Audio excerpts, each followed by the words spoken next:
Then Jesus looked to Martha and said, Martha, I am the resurrection. Anyone who believes with me will not die. Do you believe this, Martha? Yes, Lord, I believe. You see, in this moment in the Gospel of John, Martha and Mary were sisters, and their brother was Lazarus, and Lazarus had died for about 4 days, and Jesus was notified before his death, but he didn't go immediately to tend the needs of his friend. He waited in the town that he was at, doing miracles, healing people, and doing all the God things that God does for everybody. For a few days, Lazarus is dead and everybody's crying and mourning, and Jesus is looking at them angry like, I'm standing here before you, but then he weeps because he has compassion for them. But one of the most interesting things in that story is that Mary was hanging around mourners. Sometimes when we think that God didn't answer us in the timing that we thought he should, that he should heal us, that he should have healed my family member, he should have done this immediately. Why didn't he show up for me? I was faithful to him. We're friends. Why didn't God do it? And we start to discredit his faithfulness. Do you hang out with mourners?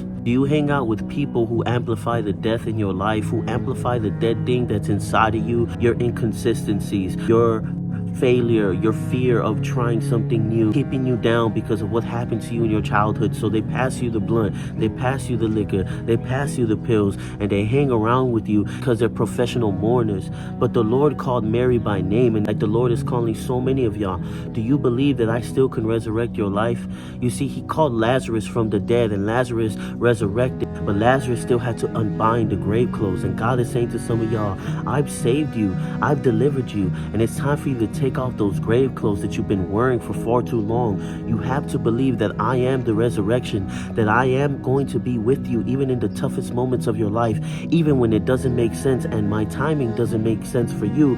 Everything is to glorify my Father in heaven. Trust me, have faith in me. These things are tools so that way I can increase your faith, so that way I can increase your tenacity. When pressure comes and the weapon tries to form against you, it doesn't prosper because your foundation is on me, and you know that I come through all the time, even when it's not your timing. But when I show up, miracles happen. I love you. In the name of Jesus, God bless.